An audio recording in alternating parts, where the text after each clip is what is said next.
namun kita manggil keturunannya saja memanggil Sayyid, memanggil Habib. Bagaimana dengan Rasulullah? Tidak pantas kita memanggil Rasulullah dengan sebutan namanya. Tidak pantas kita memanggil kekasih Allah dengan menyebut namanya saja. Apalagi ya, kalau kita mengatakan bahwasanya Rasulullah itu rembesan.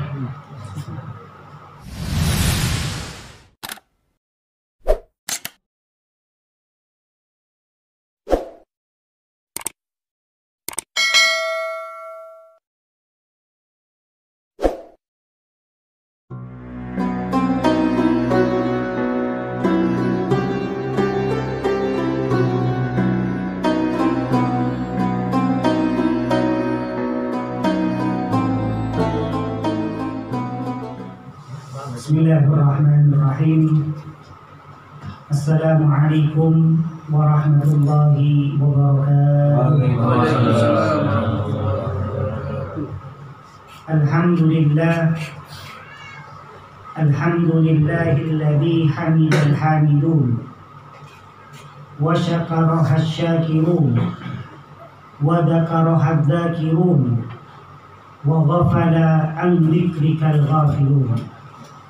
Asyhadu an la ilaha illallah wahdahu la syarika lah, al-malikul haqqul mubin, wa asyhadu anna Muhammadan abduhu wa rasuluh, sayyidul awwalin wal akhirin. Allahumma salli wa sallim wa barik ala sayyidina wa habibina wa syafi'ina Rasulillah Muhammad ibn Abdullah sallallahu alaihi wasallam, amma ba'du. Faqad qala Allah ta'ala fi kitabih, a'udzu billahi minasy syaithanir rajim, bismillahirrahmanirrahim, la taj'alu du'a ar-rasuli bainakum ka du'a'i ba'dikum ba'dha. Wa qala alaihi salatu wassalam fi hadithihi, ma amartukum bihi fahuduhu wa ma nahaitukum anhu fantahu, al-hadith, atau kama qala Rasul sallallahu alaihi wasallam fi hadithi. Mengawali pada pertemuan malam hari ini, tentu hal yang pertama adalah kita panjatkan rasa syukur kita kepada Allah. Kita panjatkan rasa terima kasih kita kepada Allah, yang mana Allah Subhanahu wa ta'ala hingga pada kesempatan malam hari ini masih memberikan kepada kita iman, masih memberikan kepada kita kesehatan, masih memberikan kepada kita usia yang lebih. Mudah-mudahan apa yang Allah Subhanahu wa ta'ala karuniakan dan limpahkan kepada kita, mudah-mudahan kita semua bisa beristiqomah di dalam melaksanakan, menjalankan apa yang sudah menjadi kewajiban-kewajiban kita sebagai hamba-hambanya Allah Subhanahu wa ta'ala. Dan mudah-mudahan pula pulau kali ini dengan kali Allah Subhanahu wa ta'ala dijadikan hamba-hambanya Allah yang istiqamah di dalam menjauhi, meninggalkan apa-apa yang Allah Subhanahu wa ta'ala haramkan kepada kita. Amin, amin ya rabbal alamin.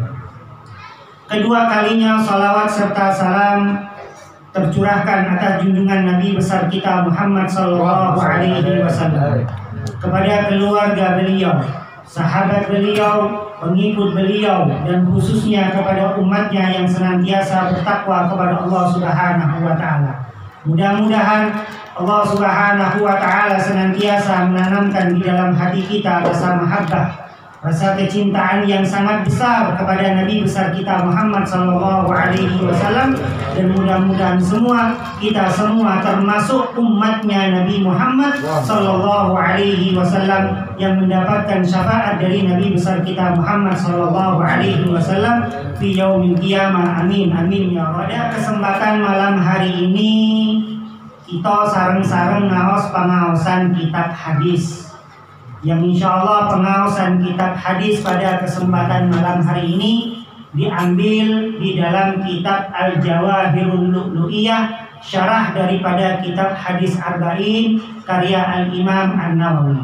Mudah-mudahan pengawasan kitab hadis pada kesempatan malam hari ini bisa menambah wawasan kita, bisa menambah pengetahuan kita di dalam agama Islam, serta menambah iman dan ketakwaan kita kepada Allah Subhanahu wa taala, dan mudah-mudahan Allah Subhanahu wa taala senantiasa melimpahkan terhadap diri kita kali dengan ilmu yang barokah, ilmu yang bermanfaat di dini wa dunya wal akhirah. Amin amin ya rabbal alamin.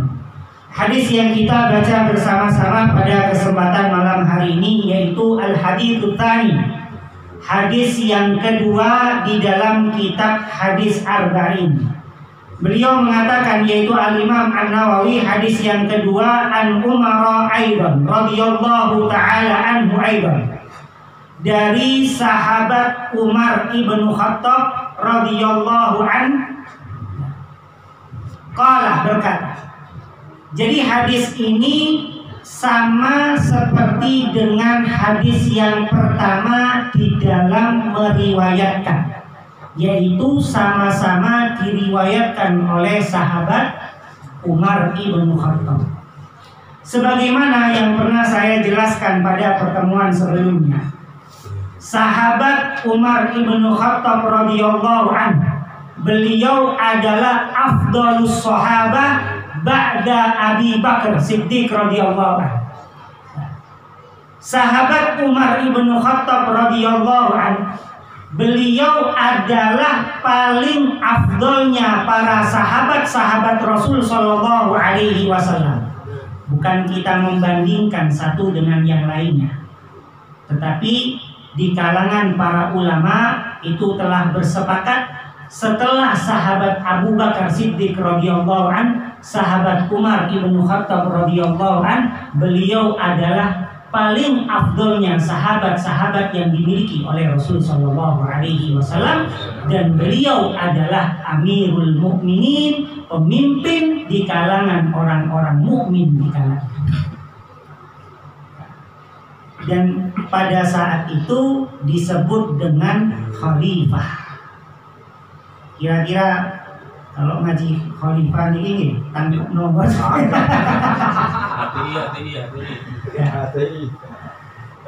Jadi khalifah. Ya.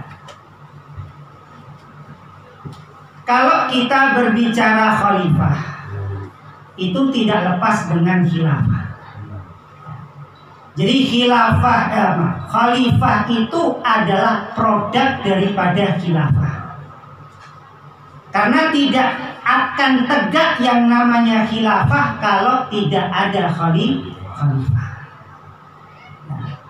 Di dalam catatan sejarah, itu di zaman Rasul Shallallahu Alaihi Wasallam itu sudah disebut dengan khilafah, yang disebut khilafah nubuwah.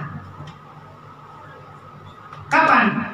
Pada saat Rasul Shallallahu Alaihi Wasallam beliau diangkat menjadi seorang nabi, beliau diangkat menjadi seorang rasul, barulah beliau adalah menjadi khilafah yang disebut dengan khilafah manhaj nubuwah, khilafah nubuwah. Kemudian di masa Khulafaur Rasyidin, yaitu di masa sahabat Abu Bakar, kemudian sahabat Umar, kemudian sahabat Utsman, kemudian sahabat Ali bin Abi Thalib, itu disebut dengan khilafah ala manhaj nubuwah. Khilafah ala manhaj nubuwah. Apa manhaj itu? Manhaj itu berafiliasi terhadap apa yang diajarkan oleh Rasul sallallahu alaihi wasallam.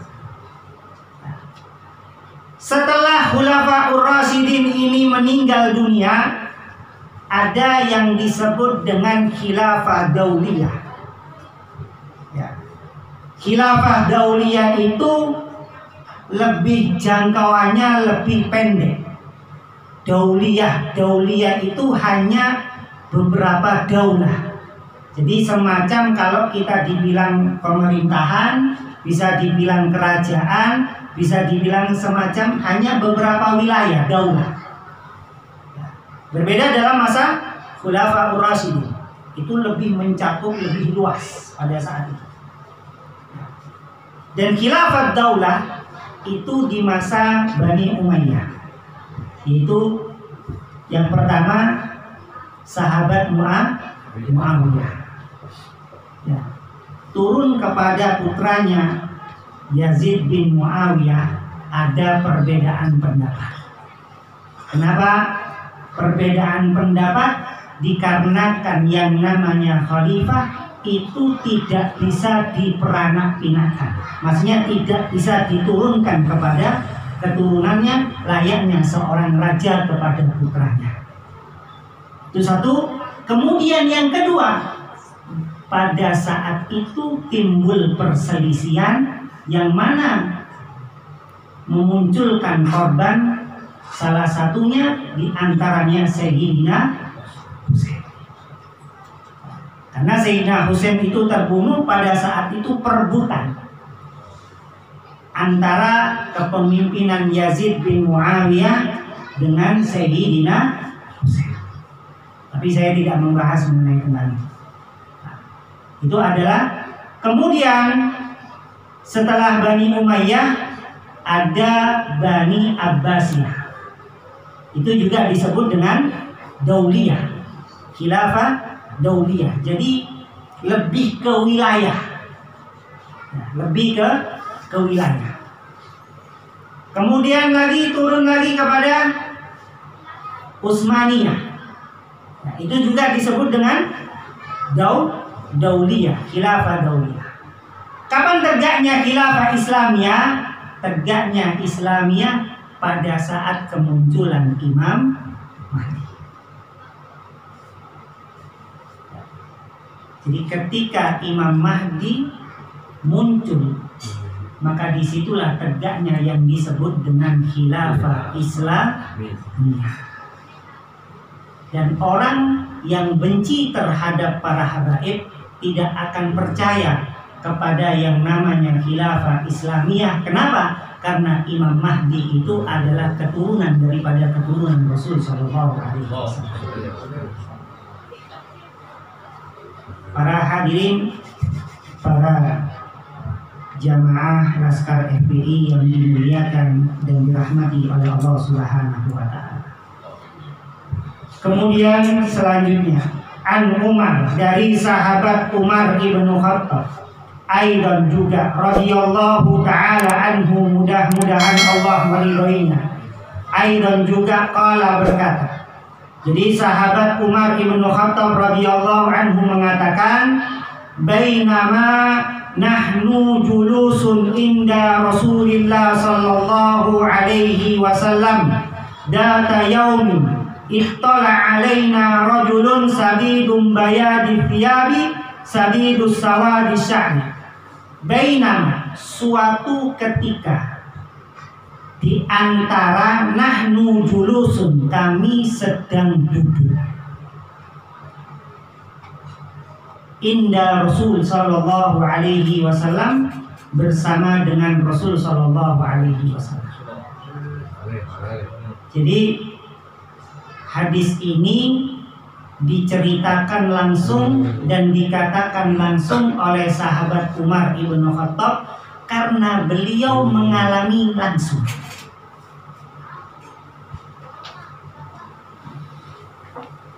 Karena beliau adalah mengalami langsung atau disebut dengan pelaku sejarah pada saat itu.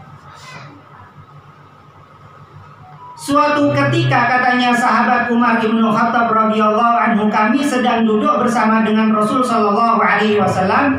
Data yaumin, pada suatu hari, ittala alaina rajulun, tiba-tiba muncul di antara kami rajulun, seorang laki-laki, bayad sadidum bayadi thiyabi sadidus sawadi sya'ni, yang mana orang laki-laki tersebut berpakaian yang sangat putih, Sadidus sawadi sa'ri, bukan hanya itu saja. Orang laki-laki tersebut itu memiliki rambut yang hitam. Jadi rambutnya itu sangat hitam pekat. Mboten wonten napa? Ubane. Kadang umur 30 pun kata ubane. Jadi ketika sahabat Umar ibn Khattab radhiyallahu anhu, beliau duduk bersama dengan Rasulullah dan dengan sahabat-sahabat yang lain, tiba-tiba muncul ada seorang laki-laki dengan berpakaian yang berwarna sangat putih, dengan rambut yang berwarna sangat hitam. La yura alaihi atharus safar. Tidak nampak dan tidak terlihat atharus safar, bekas-bekas tanda bahwasanya orang tersebut adalah orang yang dari jauh habis berpergian. Karena pada saat itu apa? La ya'rifuhu minna ahadun. Dan pada saat itu sahabat Umar radhiyallahu anhu mengatakan, dan tidak ada seorang pun, salah satu di antara kami mengenal orang laki-laki tersebut. Siapa orang laki-laki tersebut? Jadi tidak ada yang mengenal. Ya. Kalau ada tiba-tiba ada muncul di antara kita, seperti kita duduk, ya orang tersebut itu tidak pernah nampak, tidak pernah lihat, kemudian muncul, biasanya anggapannya kita, oh orang tersebut dari jauh, oh orang tersebut musafir. Karena orang yang dalam keadaan, orang yang usai melakukan berpergian jauh itu nampak nopo, nampak keruwetannya, nampak kelusutannya. Jenengan kalau pergi ke Jakarta, mau naik pesawat, mau naik kereta, mau naik mobil, mau naik kapal, kita berangkat dari rumah dalam keadaan rapi atau tidak? Mandi, pakai minyak wangi, baju kadang-kalanya sudah disetrika, rapi, rambut disisir. Ketika nyampe di Jakarta, meskipun kita naik pesawat, ruangannya bersih, apakah kita sama pakaian kita ketika kita mulai dari awal berangkat? Tidak sama. Dan orang laki-laki ini tidak menunjukkan hal yang semacam itu. Tidak nampak.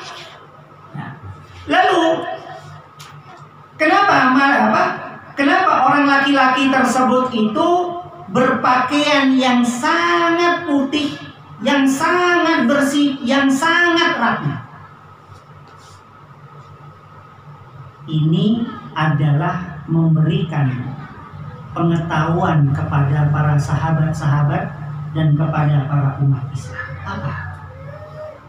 Yang pertama adalah orang laki-laki tersebut yang pertama ingin berjumpa dengan Rasul sallallahu alaihi wasallam. Ketika kita bertemu ataupun ingin bertemu dengan Pak Lurah, bertemu dengan pejabat, bertemu dengan para ulama, bertemu dengan para kiai, bertemu dengan para habaib, pakaian kita jaga sepantasnya dan sewajarnya. Ya apa tidak? Sama halnya ketika orang laki-laki tersebut, ya orang laki-laki tersebut ini datang kepada Rasul sallallahu alaihi wasallam tidak dalam keadaan lusut, tidak dalam keadaan kumus-kumus, tetapi dalam keadaan bersih dan pakaiannya itu bersih. Bahkan di dalam riwayat yang lain itu dikatakan dalam keadaan wangi. Karena apa? Ingin berjumpa dengan Nabi Muhammad SAW. Itu yang pertama. Kemudian yang kedua, kenapa orang laki-laki tersebut berpakaian yang sangat rapi, kemudian memakai wangi yang luar biasa, kemudian rambutnya berambut hitam yang sangat pekat? karena beliau ingin belajar kepada Rasul Shallallahu Alaihi Wasallam. Makanya kalau kita hadir di majelis taklim, siapapun majelis taklim itu, usahakan kita dalam keadaan yang baik. Pakaian kita, bau kita, kemudian penampilan kita tunjukkan bahwasanya kita adalah termasuk orang-orang yang menghormati ilmu. Sebagaimana dikatakan di dalam kitab Al-Wafi. Kitab Al-Wafi itu salah satu syarah daripada kitab Hadis Arba'in. Kalau yang saya pegang ini Al-Jawahirul Lu'lu'iyah. Beliau mengatakan, fa inna Jibril alaihi salatu wassalam mualliman linnasi bihalihi wa maqalihi. Orang laki-laki tersebut itu adalah malaikat Jibril. Kenapa beliau berpenampilan yang sangat rapi, berpenampilan yang sangat baik, mualliman linnasi, untuk memberikan pengetahuan, memberikan ilmu kepada linnasi, kepada umat manusia, khususnya umat Islam. Kalau bahasa Surabaya ini delokna, aku ketemu Kanjeng Nabi mawon pati. Sama halnya ketika kita membaca maulid. Ketika kita membaca maulid, ketika kita mahalul qiyam, Rasulullah Shallallahu Alaihi Wasallam hadir. Masa kita ingin berjumpa dengan Rasulullah ketika kita membaca maulid, kita tidak dalam keadaan rapi. Sedangkan kita ketika kita bertemu dengan orang yang kita cintai, mandi, sore sudah mandi, 1 jam ingin ketemu dengan pujaan hatinya, mandi lagi.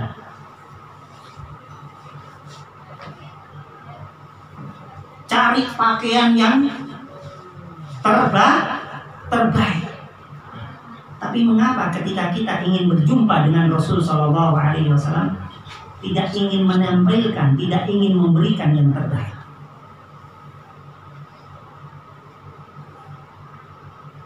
Jadi itu hikmahnya kenapa malaikat Jibril bisa saja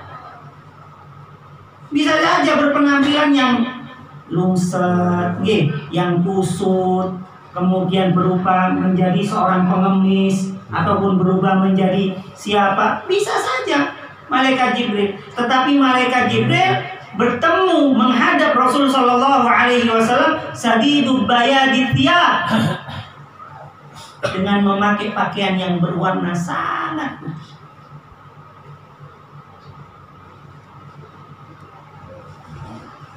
Tujuannya apa? Mu'alliman linnas, mengajarkan pengetahuan, mengajarkan ilmu linnas kepada umat manusia, khususnya umat Islam. Bihalihi wa maqalihi, yang diajarkan malaikat Jibril yang berubah menjadi seorang laki-laki, bihali, dengan pola tingkahnya, dengan cara penampilannya ini beliau tunjukkan, wa maqalihi, dan dalam ucapannya ketika berucap kepada Rasul Shallallahu Alaihi Wasallam.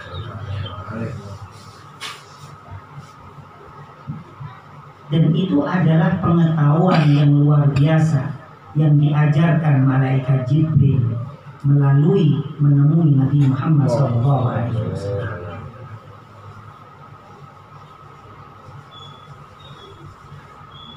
Karena orang yang hadir di majelis taklim seperti yang kita lakukan pada kesempatan malam hari ini,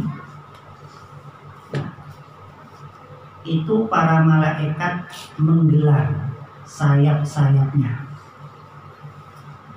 Jadi kita itu duduk di atas sayap-sayapnya para malaikat. Apakah ada hadisnya? Ada. Sebagaimana Rasul Shallallahu Alaihi Wasallam mengatakan, innal malaika la tadau ajnihatiha ridwan li talibil ilmi. Sesungguhnya para malaikat itu menghamparkan sayap-sayapnya dengan sukarela, ridho, dengan sukarela. Li talibil ilmi, bagi orang-orang yang menuntut ilmu. Menuntut ilmu di mana saja. Tidak hanya harus di pesantren, seperti ini termasuk ilmu. Bahkan keutamaan daripada orang yang hadir di dalam majelis ta'lim itu sendiri, sebagaimana di dalam hadis yang lain, hudur majelis ta'lim, orang yang hadir di majelis ta'lim, ya, afdalu min alfi rakaat, itu lebih afdol daripada orang yang sholat 1000 rakaat. Bayangkan 1000 rakaat, kita sholat rawih yang 20 rakaat butuh waktu setengah jam. Niku ukuran sedang. Kalau ukuran ampel bisa 2 jam. Gini, kalau ukuran tenggoni kampung-kampung Surabaya, gini, minim niku, gini, sedang lah setengah jam. Itu 20 rakaat, bayangkan 1000 rakaat. Kita hadir majelis taklim, duduk di ruangan ber-AC, gino. Dulu Rasulullah nggak ada ruangan AC. Belum lagi nanti dikasih asya, gino. Ya, kurang nikmat apa sudah? Cuman dibuat Rasulullah, duduk sudah. Duduk dengarkan baca maulid, itu pahalanya sudah luar biasa, melebihi daripada orang yang sholat 1000 rakaat.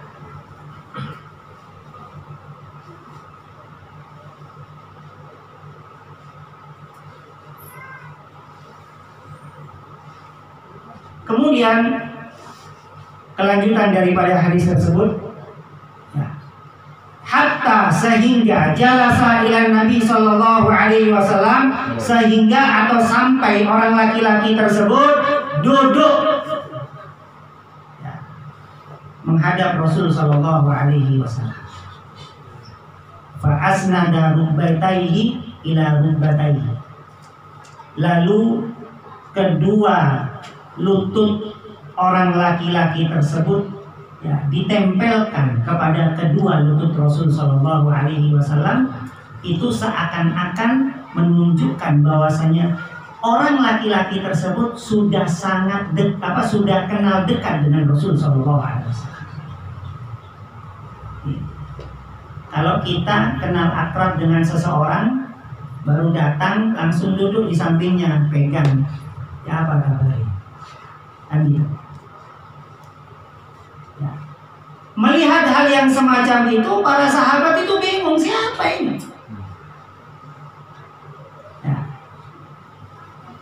Di antara kami ini tidak kenal, tiba-tiba muncul, tiba-tiba datang, kemudian menghadap, duduk di depan Rasul Shallallahu Alaihi Wasallam, lalu kedua lututnya itu ditempelkan kepada Rasul Shallallahu Alaihi Wasallam.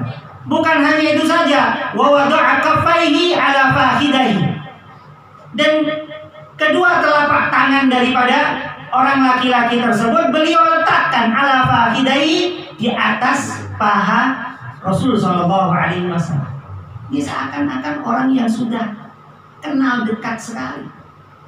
Tapi Rasulullah tahu bahwasanya beliau adalah malaikat Jibril. Tapi para sahabat pada saat itu tidak kenal.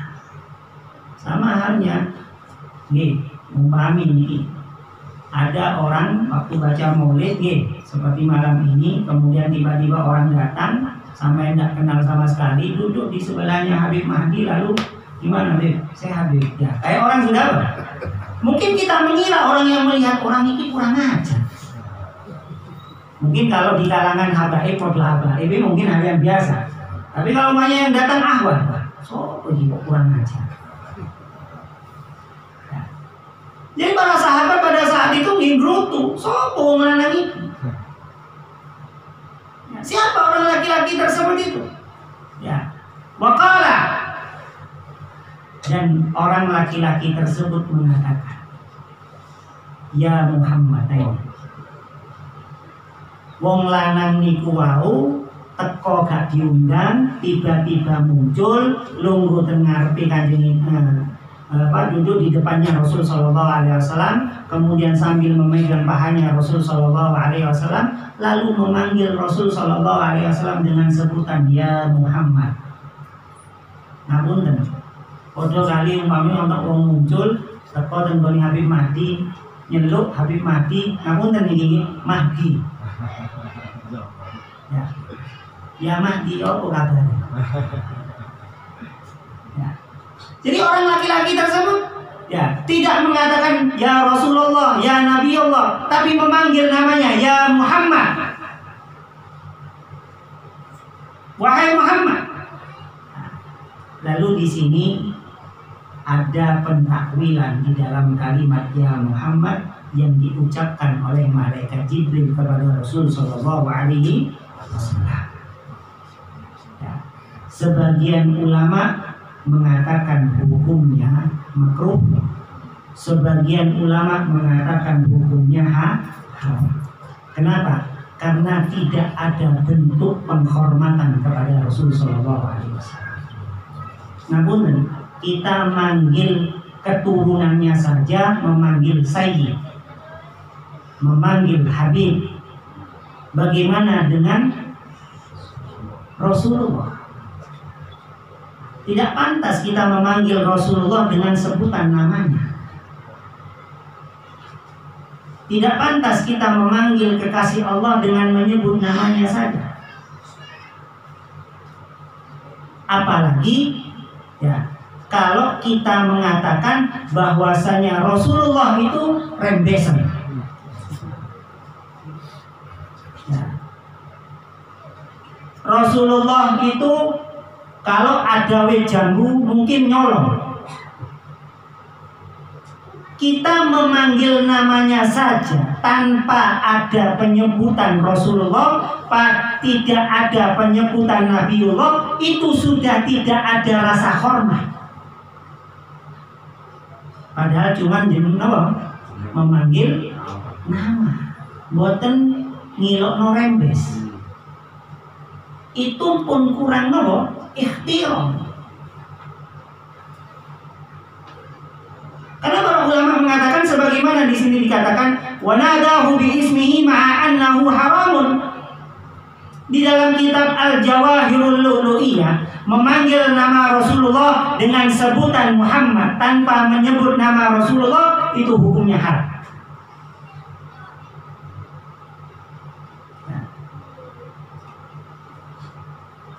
Li'anna al-hurmata mukhtasatun bil adamin dunal malaikah. Memuliakan Rasulullah itu adalah kewajiban bagi anak cucu Adam di menungso. Tapi kalau malaikat tidak wajib. Seperti malaikat Jibril mengatakan memanggil Rasulullah dengan sebutan ya Muhammad. Tapi kalau pulau Kaling jenengan ini kan makomnya duduk malaikat. Nih, jenengan dikengken ngaji sampai subuh di dia. Kalau malaikat buatan ngaji dikengken sujud sampai yaumul kiamah ya. Karena malaikat itu nopo buatan jaga nafsu.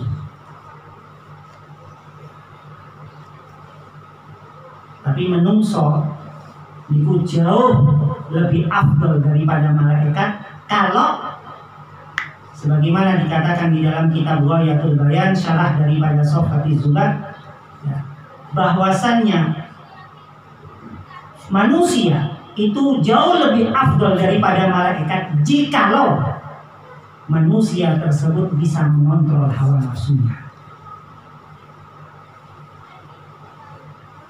Rasulullah lebih mulia daripada malaikat. Kenapa?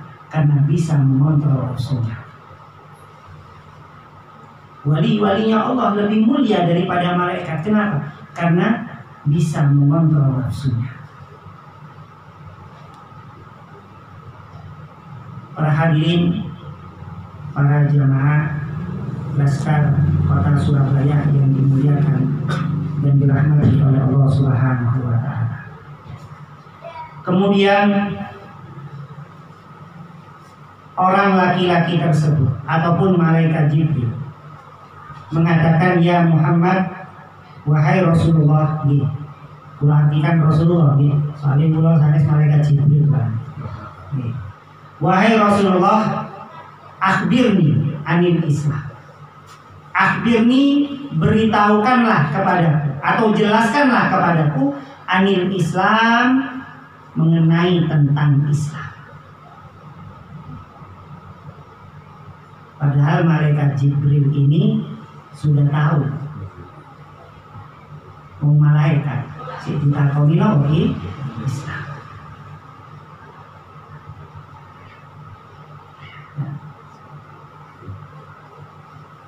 Ketika Rasul Shallallahu Alaihi Wasallam ditanya oleh malaikat Jibril mengenai tentang apa itu Islam, jelaskan mengenai tentang Islam. Islam itu apa sih?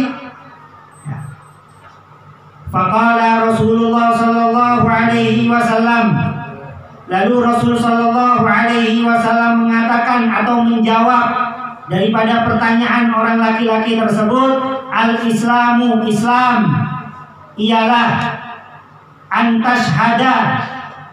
Yang pertama, antashhada, hendaknya engkau bersaksi alla ilaha illallah, tidak ada Tuhan kecuali Allah. Bersaksi ini pun apa? Meyakini, mempercayai. Kalau kita hanya bersaksi bitalaffuz, dengan mengucapkan kalimat saja dengan lisan kita, tapi hati kita ingkar, maka keislamannya tidak diterima. Oleh sebab itu, ketika ada orang yang hendak memeluk agama Islam, ataupun ketika seseorang tersebut hendak mengucapkan dua kalimat syahadat, hal yang pertama yang harus kita ajarkan kepada seseorang tersebut makna daripada dua kalimat syahadat itu sendiri.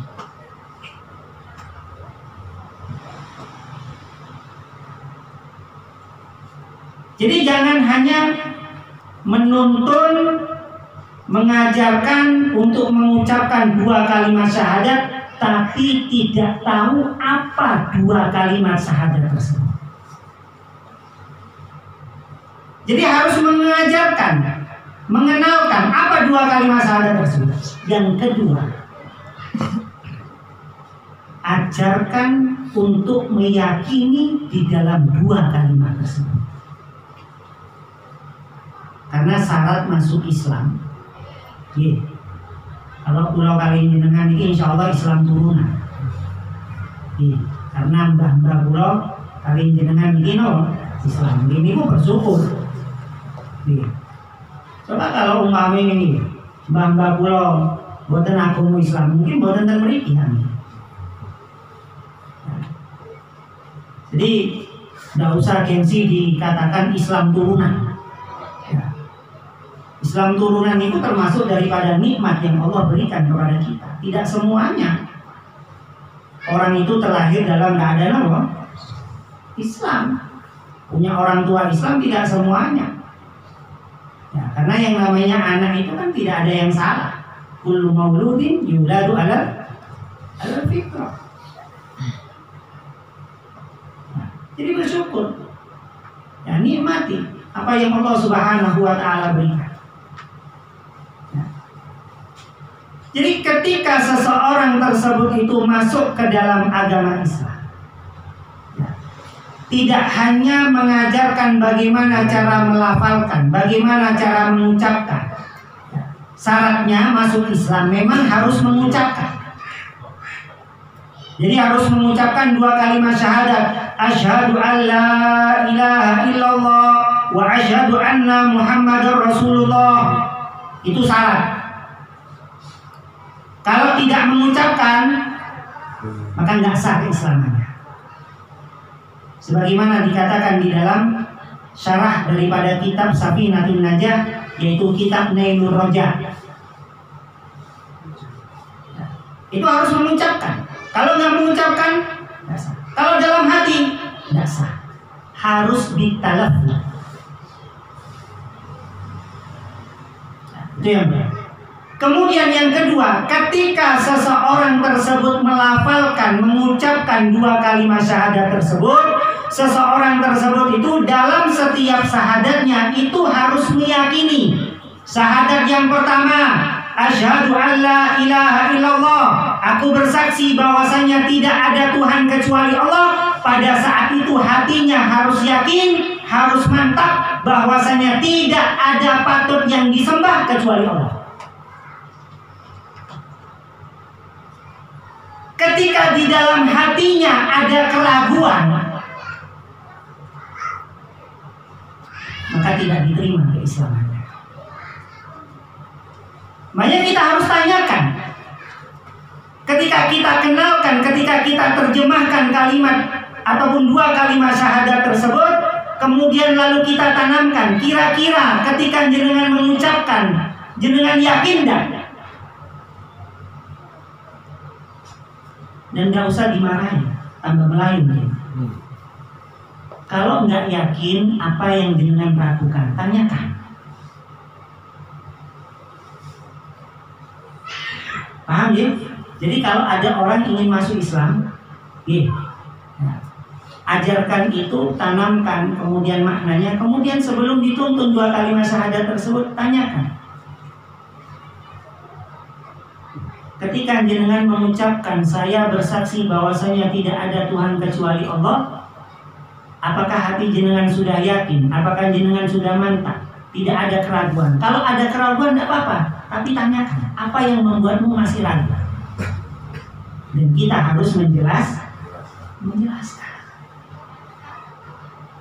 mengenai tentang sifat-sifat Allah, sifat wajib bagi Allah, sifat mustahil bagi Allah. Kita gunakan lewat dalil akli maupun dalil nakli, supaya tiang itu tidak hanya asal ucap.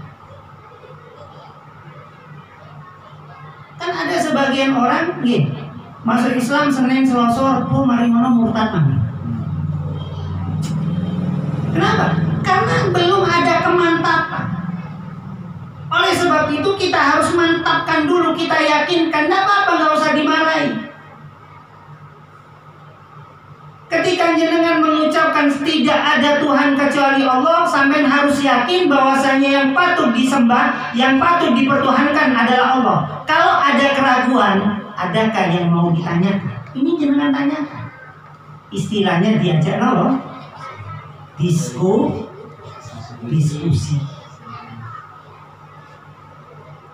Kalau jenengan harus yakin, wis pokoknya yakin, wis ucapno. Tapi kalau hati ini gak yakin, percuma, Islamnya gak sah.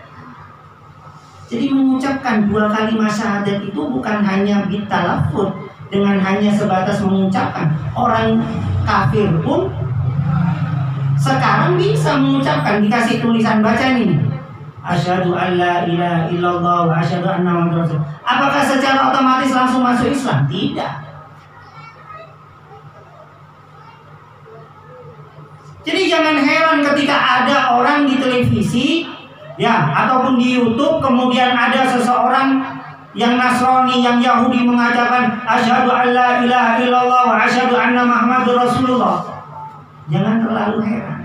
Tapi kalau hatinya ingkar, maka percuma. Jangankan mengucapkan dua kalimat syahadat, kadang-kadangnya mereka itu apa? Hafal surat Al-Fatihah. Kan ada itu yang pendeta-pendeta yang menyamar jadi seorang apa? Ustaz.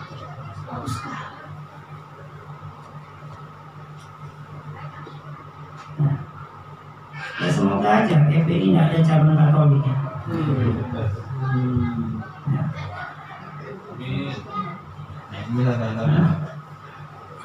Nah, kalau ada cabang Katolik kan repot kayak sebelah.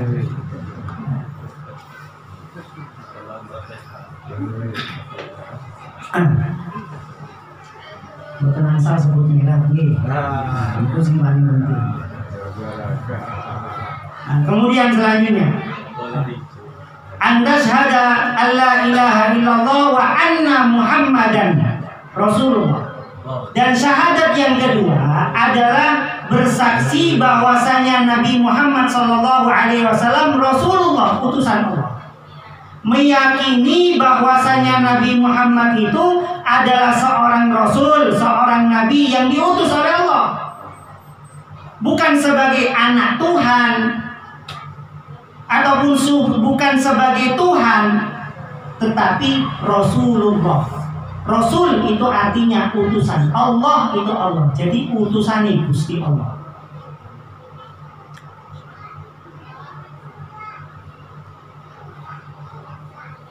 Dan kita harus yakini hal itu. Karena ini adalah rukun Islam yang pertama, adalah mengucapkan dua kalimat. Kemudian yang kedua adalah wa tuqimas shalah, dan menunaikan sholat. Menunaikan sholat yaitu menjalankan ibadah sholat 5 waktu yang sesuai dengan apa yang diajarkan oleh Rasul Shallallahu Alaihi Wasallam.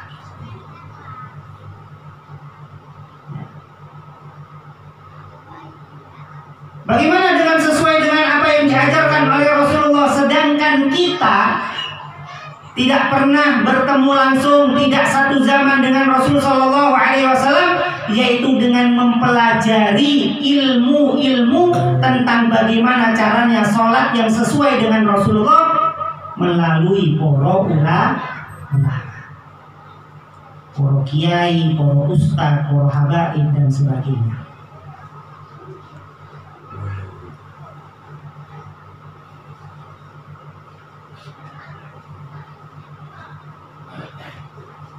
Apakah wajib? Wajib di dalam melaksanakan ibadah sholat.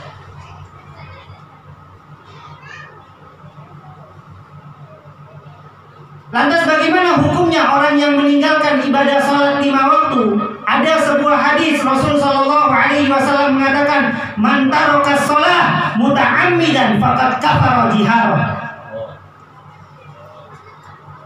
Barang siapa yang meninggalkan ibadah sholat dengan cara sengaja, faqad kafara jiharan, maka sungguh dia telah menjadi kafir secara terang-terangan. Tapi hadis ini dirinci dari Al-Imam Asy-Syafi'i.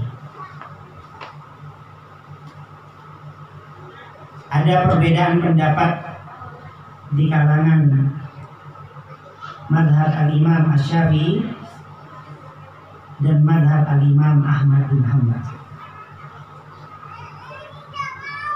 Madhab Al-Imam Ahmad bin Hanbal, beliau adalah muridnya Al-Imam Asy-Syafi'i. Berbeda pendapat, hal yang wajar. Jadi kalau ada orang yang berbeda pendapat, hal yang wajar. Jangan sampai saling bermusuhan. Tetapi yang perlu kita ingat, perbedaan pendapat para ulama-ulama dahulu itu lebih ke furu', bukan kepada pokok dasar Islam. Kalau di dalam madhab Al-Imam Asy-Syafi'i rahimallahu ta'ala, para ulama Syafi'i yang mengatakan orang yang meninggalkan ibadah sholat 5 waktu itu dihukumi kafir jikalau dia meninggalkan dengan cara sengaja dan meyakini bahwasanya sholat itu tidak wajib, maka dihukumi kafir. Beda nggih? Mengkafirkan sama dihukumi kafir. Kita tidak berhak untuk mengkafirkan. Kenapa? Karena kelasnya kita bukan kelasnya Imam Syafi'i.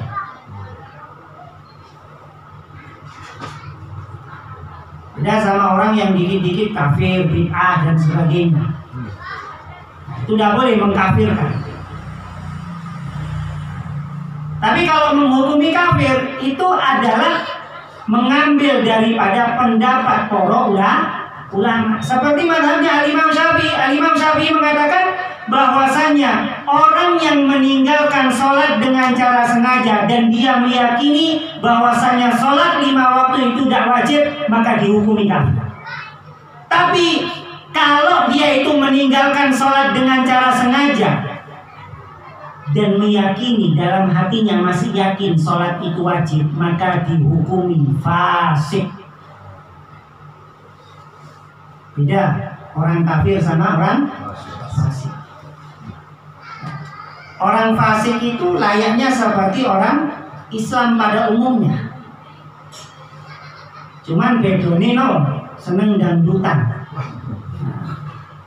Niku nggih termasuk napa? Fasik. Maring joko-joko ulama terus dangdutan. Itu termasuk yang napa? Fasik.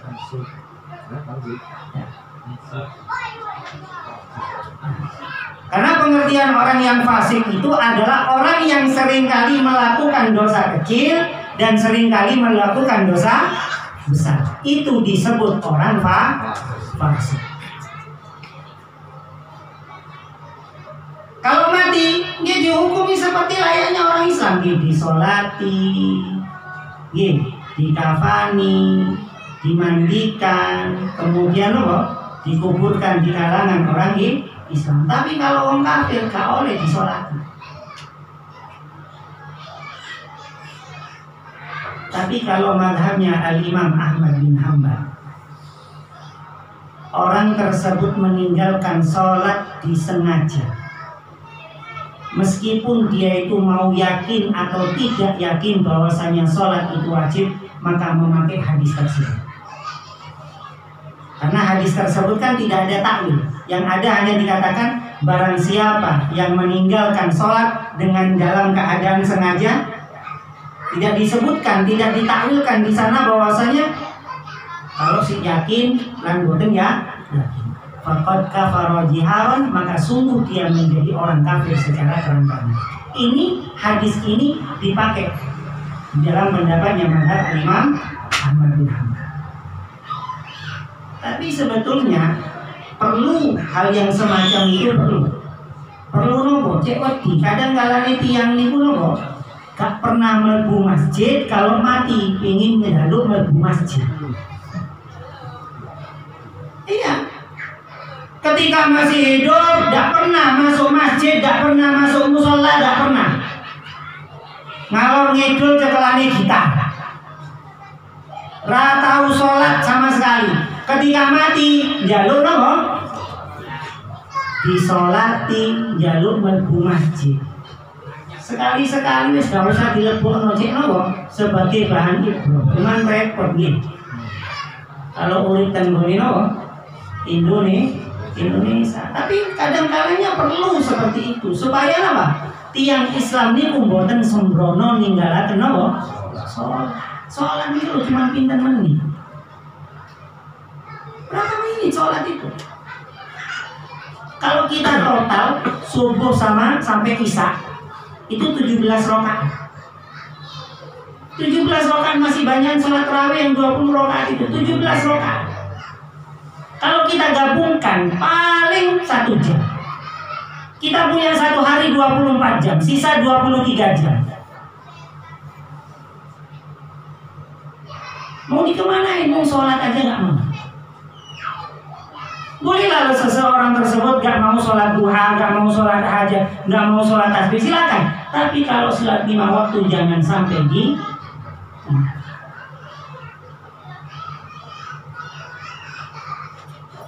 Kemudian yang ketiga adalah wa tu'tiyaz zakah, dan menunaikan zakat ataupun mengeluarkan zakat. Zakat di macam-macam. Nah, sing paling gampang niku nggih zakat fitrah, murah meriah. Nggih, murah meriah cuma 3 kilo. Nah, kalau 3 kilo ini nggih sak larang-larangno 50.000. Niku pun setahun pisan. Gitu. Ketika seseorang tersebut itu mengeluarkan zakat fitrah, itu adalah makanan yang dia makan sehari-harinya. Jangan sehari-harinya makan beras pimpin, pada waktu zakat beras bulog. Sing kata tunggu ini, ono beras yang paling murah. Tapi mana nih jalur nopo? Pena.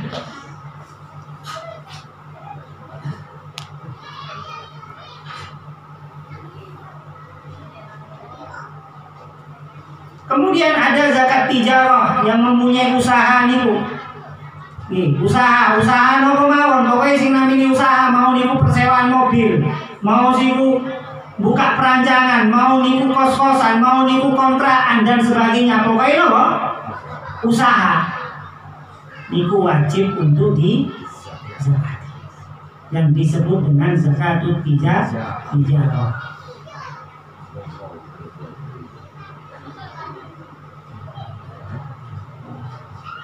Kemudian ada zakat mal, zakat harta, kemudian ada zakat emas, kemudian zakat perak, kemudian ada zakat pertambangan dan sebagainya.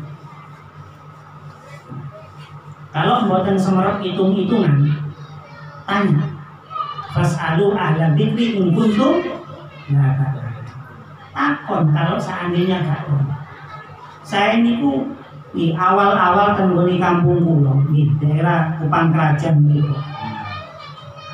Zakat mal niku 50.000 pulau warang, mboten wonten zakat mal 50.000 niku.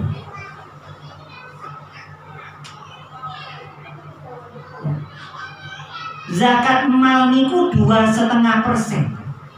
Hitungannya berapa? Hitungannya adalah emas 84 gram. Mas tuwe nih, bukan mas nom, mas tuwe. 84. Itu dikruskan dengan harga di saat kapan dia mengeluarkan zakat. Umpamanya tahun ini, mas naik 1 gramnya 800 maka tinggal kalikan 800 dikali 84. Totalnya berapa juta, kemudian dibagi 2,5%. Nah, itulah hasilnya yang wajib dikeluarkan.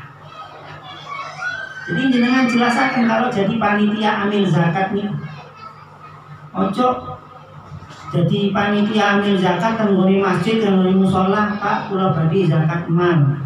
Nih, ditulis mal. Nih, ditonton kok 50.000. Nah, jadi harus dijelaskan, Pak, kalau zakat mal itu hitungannya sekian.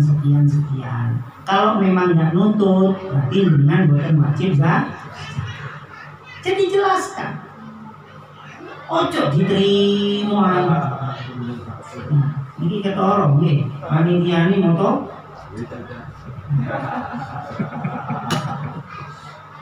Pokoknya orang usin zakat mal diterima. Tenggone masih pulang pun pulau atur. Dikasih tahu, dikasih arahan, karena mereka nggak paham. Karena mereka beranggapan zakat mal ya pokoknya wis duwe iku, entah iku 20.000, entah iku 100.000, entah iku 200.000. Tapi mboten hitungannya, ada hitungannya. Beda kali sedekah. Zakat kali sedekah niku beda. Kalau zakat wajib, sedekah sunnah. Kemudian kalau zakat ada waktu yang ditentukan, yaitu haul, 1 tahun sekali. Kemudian yang kedua ada nisabnya. Ya, jadi waktunya ditentukan kalau zakat. Kalau sedekah tidak ditentukan kapan saja, setiap hari boleh. Kemudian jumlahnya, kalau zakat ditentukan, sedekah tidak ditentukan. Itu perbedaan antara zakat dengan sedekah. Cuman seringkali di dalam Al-Quran Allah Subhanahu wa Ta'ala menggunakan zakat itu dengan menggunakan kalimat as-sadaqah. Seperti dalam ayat innamas shadaqatu lil fuqara wal masakin ila akhir ayat. Kemudian yang keempat, wa tasuma Ramadan, dan berpuasa di dalam bulan Ramadan. Itu termasuk daripada rukun Islam yang keempat dan wajib untuk berpuasa.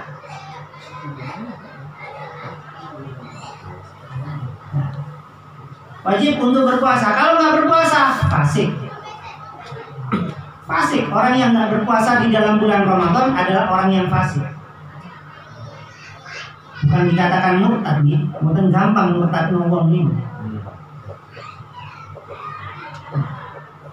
Apalagi sampai mengkafirkan. Jadi mereka disebut orang fasik, bukan orang murtad. Kemudian yang kelima, yang terakhir adalah wa tahujjal bait, dan melaksanakan ibadah haji ini stata'ta ilaihi sabila, jikalau engkau mampu menjalankannya. Mampu di sini sebagaimana dikatakan di dalam kitab At-Taqriratus Sadidah karya Al-Habib Hasan bin Ahmad Al-Kaf. Ya, mampu di sini ada dua. Mampu secara fisik dan mampu secara finansial. Kalau salah satunya tidak mampu, maka tidak wajib. Tidak wajib. Kalau salah satunya tidak mampu. Ada orang mampu, fisiknya mampu, tukang becak nih. Ampel sampai kan di pasar Kembang kuat. Kuat. Jangankan suruh sa'i, suruh ngengkol mulai ampel sampai kan di pasar kuat, apa pasar Kembang nih, iya. Gila kan? Tapi berhubung finansialnya buatan mendukung, ini buatan wajib. Ada kalanya seseorang tersebut niku ada uangnya pas, cukup untuk dirinya sendiri, tetapi dia itu fisiknya tidak mampu ataupun masih sakit-sakitan, maka orang yang semacam ini tidak wajib. Mampu secara finansial itu dikatakan pula di dalam kitab Taqriratus Sadidah, tidak hanya di dalam membayar ONH saja, tetapi mampu secara finansial, seseorang tersebut itu mampu menafkahi keluarga yang ditinggalkan. Ojo ditinggal dat ngoten. Kalau digondol wong ya ono. Sing salah sih. Makanya ada sebagian kelompok mboten kula sebut ya, tidak setuju lah istrinya itu ditinggal sampai 3 bulan. Ya, alasannya dakwah. Kalau istrinya tinggal tidak apa-apa, tapi harus ada sing jogo dan dinafkahi. Ojo ditinggal dak. Kalau umami ditinggal dak selama 3 bulan, 4 bulan yang istilah nopo furuz. Tahu sebut. Ya, istilah furuz. Dakwah bagus. Ya. Tapi kalau seandainya ditinggal kemudian tidak ada yang menjaga, dosakah suami? Dosa. Kalau seandainya tinggal, bawa, titipkan sama orang tua, titipkan sama mertua, supaya ada yang menjaga. Itu satu. Kemudian yang kedua, jangan ikhlas-ikhlasan. Bojoku ikhlas, Mujahidah FPI ikhlas-ikhlas semua. Wis gak usah tak nafkahi, gak usah tak belanjani. Dosa jenengan. Dosa jenengan. Ya, ketika digondol uang bingung. Ya, nyalano sing liyan. Makanya istri itu dicukupi. Dicukupi itu maksudnya apa? Semampunya. Kalau istri diberikan HP, dibelikan HP, harus juga dibelikan apa? Paketan. Ojo uang kok sing nukokno paketan bahaya. Tatan itu kasus sih. Akhirnya apa?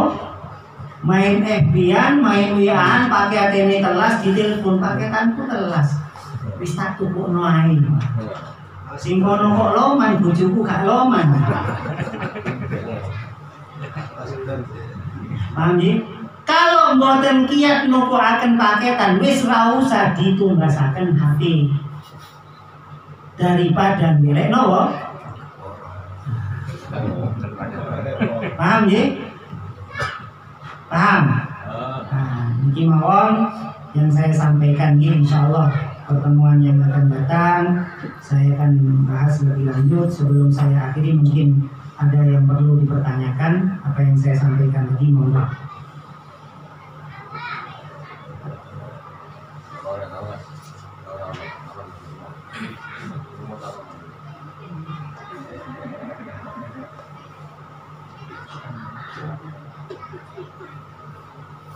Satu hari ada? Ada. Mau mas-mas. Berkata nih, mudah-mudahan Allah Subhanahu wa Ta'ala senantiasa melimpahkan rahmatnya, melimpahkan ridhonya, dan mudah-mudahan pulau kali dengan angsal ilmu sing manfaat, angsal ilmu sing barokah, dan mugi-mugi pulau kali dengan angsal syafaat dari Nabi besar kita Muhammad SAW. Dan mudah-mudahan kita ditanamkan oleh Allah Subhanahu wa Ta'ala rasa cinta kepada keluarganya Nabi Muhammad SAW, dan mugi-mugi pulau kali dengan angsal barokah saking para habaib, saking para alamin, amin amin ya rabbal alamin. Bismillahirrahmanirrahim.